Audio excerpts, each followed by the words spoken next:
안녕하십니까. 박훈탁TV입니다. 오늘은 미국의 정책 실패와 실존적 위기에 관해서 알아보겠습니다.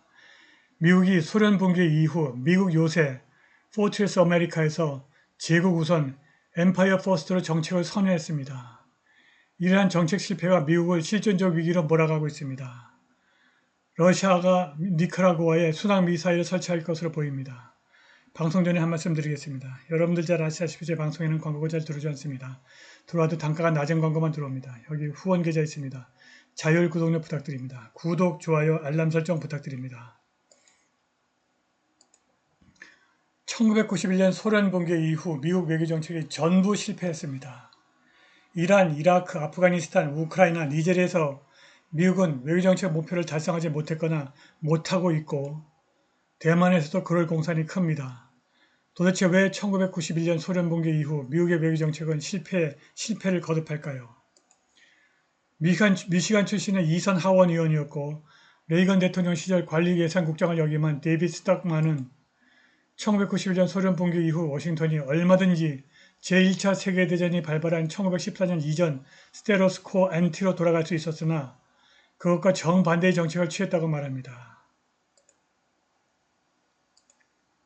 미국이 지구상에 문자 그대로 심각한 군사 위협이 남아있지 않는 포트레스 아메리카, 미국 요새 전략으로 선회할 수 있었습니다. 소련 붕괴 이후 러시아는 병사의 급여도 감당할 수 없었고 붉은 군대의 탱크와 대포를 녹여서 고철로 팔고 있던 파산자였습니다.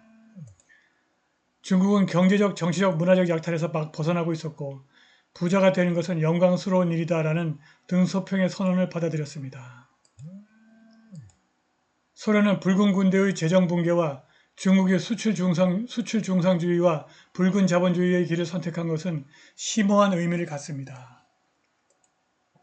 러시아는 100만 년 안에 미국 본토를 침공할 수 없게 되었고 중국은 싸구려 신발, 시트, 셔츠, 장난감 및 전자제품을 미국에 넘치게 하는 길을 선택했습니다.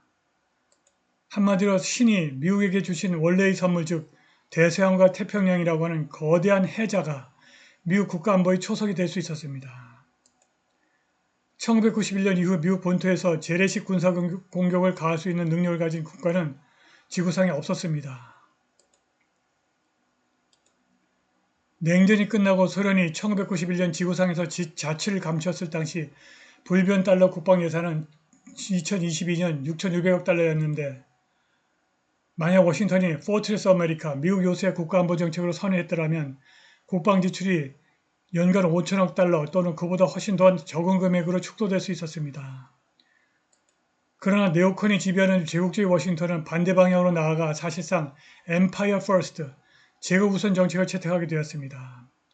엠파이어 퍼스트는 금년에 9천억 달러의 비용이 들고 몇 년 후에는 연간 1조 2천억 달러의 비용이 들 것으로 예상됩니다. 미국의 엠파이어 퍼스트 대외 정책은 국내에서 군산복합체의 천문학적인 규모의 부패로 이어졌고 나머지 세계의 분발과 무장을 촉구했습니다. 러시아의 분발은 그야말로 눈부신 것이었습니다. 특히 푸틴이 권력을 장악한 1998년 이후 러시아의 총요소 생산성이 지속적으로 우상향했습니다. 왼쪽 차트는 미국의 세인트루이스 연준이 만든 러시아의 총요소 생산성 데이터입니다. 푸틴이 집권한 1998년부터 러시아의 총요소 생산성이 꾸준하게 우상향했습니다. 2019년 러시아의 총요소 생산성은 무려 3.318%였습니다.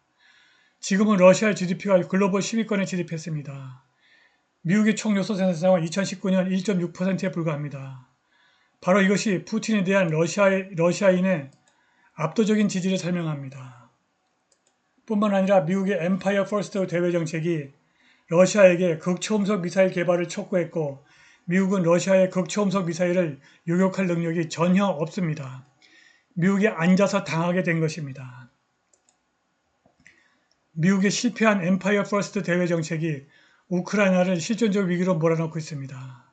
마지막 우크라이나 사람까지 러시아와 싸우라는 엠파이어 퍼스트 백악관의 공식 대외 정책이 우크라이나의 소멸로 이어지고 있습니다.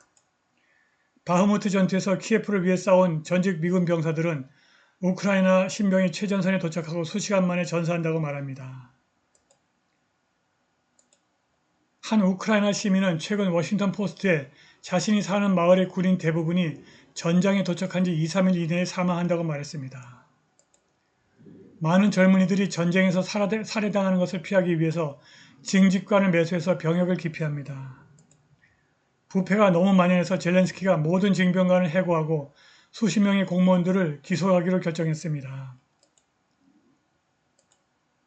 우크라이나 인구가 2022년 초 대략 3,300만 명에 달했으나 지금은 2천만 명으로 줄어 네덜란드보다 약간 크고 대만보다 약간 작습니다.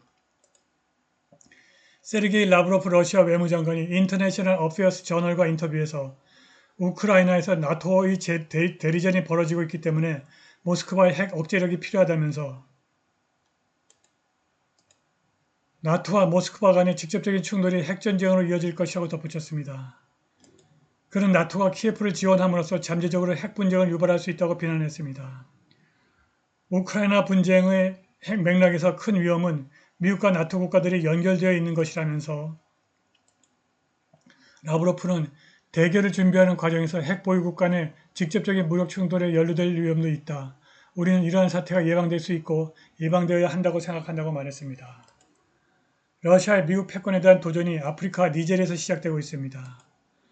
이브게니 프리고진 PMC 바그너 수장이 새 동영상에서 러시아를 더욱 위대하게 만들기 위해서 열심히 노력하고 있다고 말했습니다.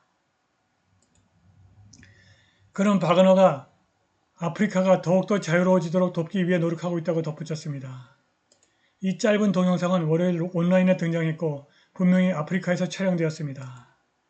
PMC 보스는 무장하고 군복을 입고 사바나 같은 풍경에 서 있고 여러 명의 무장한 남자와 총과 트럭이 멀리 떨어진 배경에서 보입니다. 바그너 그룹은 정찰 및 수색 활동을 수행한다. 모든 대륙에서 러시아를 더욱 위대하게 만들고 있다. 아프리카는 훨씬 더 자유로워졌다. 모든 아프리카 민족을 위한 정의와 행복이라고 프리고진은 말했습니다. 급기야 미국이 러시아가 초래한 실존적인 위기를 맞았습니다. 니카라과의 공산주의 독재자 다니엘 오르테가가 러시아의 군사기지와 순항미사일 기지 설치를 승인했습니다.